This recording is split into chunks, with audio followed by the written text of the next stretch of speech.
जय Hind and hello guys, स्वागत है आपका आपके अपने यूट्यूब चैनल ज्ञानदे होस्ट में। एंड इस वीडियो के अंदर आपको बताने वाला हूं UP triple SC technical assistant group C यानी कि AGTA ऑनलाइन फॉर्म 2026 के बारे में, जहां पर गाइस लेटेस्ट अपडेट के साथ में सभी प्रॉब्लम के हल सहित पूरा प्रोसेस बताया जाएगा। तो आपको वीडियो को पूरा देखना है। और अगर आपने अभी तक ये फॉर्म नहीं भरा तो गाइस अभी भी आपके पास काफ़ी समय इस फॉर्म को भरने का, आराम से फॉर्म भर लीजिए। एंड अगर आपके फॉर्म के अंदर कोई गलती हो गई है तो आपको भी बताया जाएगा कि कैसे आप उसको सही कर सकते हैं, या फिर अगर फीड पेमेंट आपने किया अपडेट नहीं हुआ वो बताया जाएगा वीडियो के लास्ट में कि कैसे उसको अपडेट कराना है। फॉर्म बीच में अटक गया था तो आप उसको कैसे दोबारा से कंटिन्यू करके फॉर्म भर सकते हैं अपना, वो भी इस वीडियो के लास्ट में बताया जाएगा। तो सभी चीज़ें जो भी इसमें ज़रूरी है, अगर कोई इशू आता है वो सारी चीज़ें इस वीडियो के अंदर कवर की गई है। चलिए शुरू करते हैं। अगर आपने अभी तक भी वीडियो को लाइक शेयर नहीं किया हो तो कर दे और चैनल को जरूर सब्सक्राइब कर लेना। फिर जो मैंने लिंक आपको इस वीडियो को डिस्क्रिप्शन में दिया आप ओपन करेंगे, आपको जानने को मिलेगा कि ये वैकेंसी 2759 पोस्ट पर निकाली गई है। फॉर्म आप लोग इसके 11 जून 2026 तक भर पाएंगे, यानी कि आपके पास यहाँ पर कुछ दिन बचे हुए हैं इस फॉर्म को भरने में। एंड आप यहाँ पर जानेंगे कि इसमें आपने यूपी ट्रिपल एससी PET 2025 दिया हो, साथ ही आपके पास बैचलर डिग्री हो इनमें से किसी भी स्ट्रीम या कह लीजिए सब्जेक्ट के अंदर, तभी आप फुल्ली एलिजिबल हो पाएंगे अप्लाई करने के लिए। एंड अगर आपके पास BE या BTech की इन्फॉर्मेशन है तो आपकी जो इंजीनियरिंग डिग्री है वो एग्रीकल्चर के अंदर हो तो आप एलिजिबल हो सकते हैं। फिर आपको यहाँ पर जानने को मिलेगा कि सभी कैटेगरी कैंडिडेट के लिए मात्र 25 रुपये फीस रखी गई है। सैलरी कितनी मिलेगी वो भी आप देख सकते हैं। अब ये सब जानकारी जानने के बाद अगर आप एलिजिबल है और आपने अभी तक फॉर्म नहीं भरा तो इंपॉर्टेंट लिंक के सेक्शन से अप्लाई ऑनलाइन लिंक ओपन कीजिए। अब आपके सामने कुछ इस तरह का इंटरफेस आ जाएगा। अगर आप बाय चांस रिडायरेक्ट होकर के डायरेक्टली इस वेबसाइट के होम पेज पर आ जाते हैं तो आपको यहाँ पर नोटिफिकेशन एडवर्टाइजमेंट इसके ऊपर क्लिक करना है। यहाँ पर आपको एडवर्टाइजमेंट नंबर 6 एग्ज़ाम 2026 ये देखने को मिलेगा, जिसकी स्टार्टिंग डेट 22 मई और जो यहाँ पर फॉर्म भरने की लास्ट डेट है वो 18 जून 2026 है। इसके सामने अप्लाई का लिंक मिलेगा, आप इसके ऊपर क्लिक कर देना। फिर यहाँ पर इस तरह का इंटरफेस आएगा। अब आपको सबमिट एप्लीकेशन के ऊपर क्लिक करना है। फिर इस तरह से इंस्ट्रक्शंस आएंगे। आप यहाँ पर I have read the instructions and accept the about declaration इसके ऊपर क्लिक करेंगे और आई एग्री के ऊपर क्लिक कर देंगे। अब आपको यहाँ पर PET का जो रजिस्ट्रेशन नंबर है 2025 वाला वो यहाँ पर आपको डालना है। गेट OTP करना है। आपके नंबर पर OTP जाएगा जो आपने रजिस्टर किया था, वो OTP आप यहाँ पर डालेंगे और ये वेरिफिकेशन कोड डालने के बाद क्लिक हियर टू प्रोसीड इसके ऊपर क्लिक करेंगे। अब गाइज आपके सामने यहाँ पर इस तरह का इंटरफेस आएगा। बेसिकली आपको यहाँ पर वो सब इन्फॉर्मेशन देखने को मिल रही है जो कि आपने यूपी ट्रिपल एससी PET 2025 के अंदर भरी थी। इनमें से आप कोई भी इन्फॉर्मेशन चेंज नहीं कर सकते, आप बस इनको चेक कर सकते हैं। अब आप स्क्रॉल करके नीचे की तरफ आएंगे और यहाँ पर गाइज आप देखेंगे एक सवाल है claiming age relaxation other than above grounds. इसमें आपको बता दो कि अगर आप SC ST OBC है, जो छूट मिलती है SC ST कैंडिडेट को 5 साल की और OBC को 3 साल की, वो आपको तब भी मिलेगी जब आप इसमें नो करेंगे। क्योंकि अगर आप यहाँ पर यस करते तो फिर आपको जो जैसे कि गवर्नमेंट ऑर्डर या फिर सेवा नियमावली इन इसके तहत अगर आपको छूट चाहिए होती है एज की, जिसके लिए आपको प्रूफ देना पड़ता है उसका, तो ही आप यहाँ पर यस कर सकते हैं, नहीं तो आपको यहाँ पर नो करना है। फिर आपसे पूछा है कि are you a research scholar of the Uttar Pradesh chief minister fellowship programme, क्या आप एक रिसर्च स्कॉलर है Uttar Pradesh chief minister fellowship programme के? अगर हाँ तो यस, नहीं तो आप नो रहने देंगे। फिर यहाँ पर 10वीं 12वीं की आपको आपकी इन्फॉर्मेशन देखने को मिलेगी। नीचे यहाँ पर आपके सामने वो क्वालिफिकेशन आ रही है जिससे आप इस पर अप्लाई करने के लिए एलिजिबल होते हैं। इसमें आपको बोला है कि आपके पास यहाँ पर किसी विश्वविद्यालय से कृषि में स्नातक उपाधि यानी कि एग्रीकल्चर में ग्रेजुएशन या कृषि में स्नातक उपाधि के समकक्ष यानी कि उसके बराबर की योग्यता, या फिर BSc ऑनर्स कृषि में, BSc उद्यान या फिर BSc ऑनर्स उद्यान, BSc फॉरेस्ट्री या फिर BSc ऑनर्स या फिर फॉरेस्ट्री BTech कृषि अभियंत्रण। बेसिकली ये क्या कहा है कि इनमें से कोई क्वालिफिकेशन आपके पास होनी चाहिए तभी आप फुल एलिजिबल होंगे, तो आप यहाँ पर यस कर दे।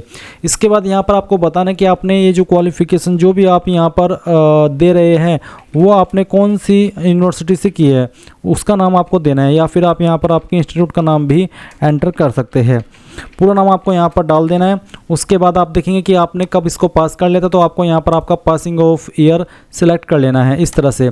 इसके बाद गाइज आप देखेंगे कि आपको पूछा है सर्टिफिकेट या फिर रोल नंबर या फिर रजिस्ट्रेशन नंबर।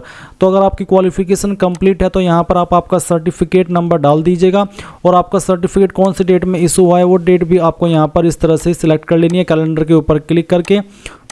और इसके बाद में गाइज यहाँ पर पूछा कि क्या जो सिस्टम है आपका नंबर्स का वो परसेंटेज था या ग्रेड। अगर परसेंटेज तो आप परसेंटेज सेलेक्ट कर लेंगे। फिर यहाँ पर आपको बताना होगा कि सभी ईयर के मिलाकर के कितने नंबर आपको आए थे। मैं यहाँ पर जो नंबर आपको फिल करके दिखा रहा हूँ ये मैं आपको डेमो के लिए फिल करके दिखा रहा हूँ। उसके बाद में आपको यहाँ पर बताना है कि ये नंबर आपको कितने में से आए थे, वो आप यहाँ पर डाल देंगे। मैं आपको फिर से बता दूँ कि मैंने ये नंबर आपको डेमो के लिए फिल करके दिखाए है।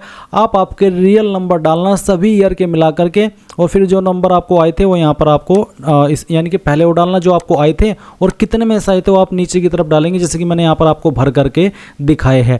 अब ये वेरिफिकेशन कोड डालिए और सबमिट कर दीजिए। अब आपने जो भी इन्फॉर्मेशन अभी भरी और कुछ इन्फॉर्मेशन जो आपकी पीटी 2025 के अंदर भरी हुई थी वो आपको देखने को मिलेगी। आप नीचे की तरफ आइए और यहाँ पर click here to proceed for photo and signature, इसके ऊपर क्लिक कीजिए। अब आप यहाँ पर आपका फोटो एंड सिग्नेचर देखेंगे जो कि आपने पीटी 2025 के अंदर अपलोड किया था, और मैं आपको बता दूं कि आप इसको चेंज नहीं कर सकते, ये वही रहेगा जो आपने उस वक्त अपलोड किया था।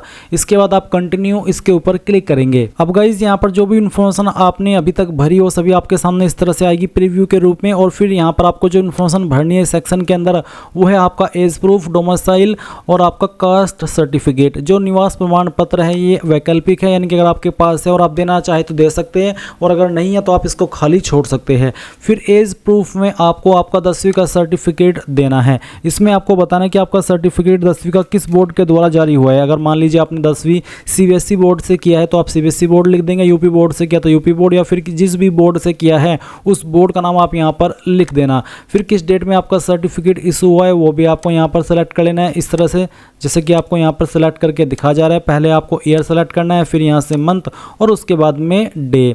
फिर यहाँ पर आता है सर्टिफिकेट नंबर, तो जो भी 10th का सर्टिफिकेट नंबर है वो आप यहाँ पर डालिए और अपडेट के ऊपर क्लिक करके इसको अपडेट कर दीजिए। इसके बाद आप यहाँ पर देख सकते हैं निवास प्रमाण पत्र। तो मैं आपको फिर से बता दूं कि ये देना अनिवार्य नहीं है, अगर आपके पास है तो दे सकते हैं, नहीं तो आप इसको खाली छोड़ दीजिए। फिर कास्ट सर्टिफिकेट में आपको SST OBC को देना होगा जो कि अनिवार्य है। आपके सामने कास्ट सर्टिफिकेट आपका इस तरह का होगा जैसे कि आप वीडियो में देख पा रहे हैं। इसमें यहाँ पर जो प्रमाण पत्र क्रमांक है वो आप यहाँ पर लिख देंगे आपके सर्टिफिकेट नंबर के अंदर।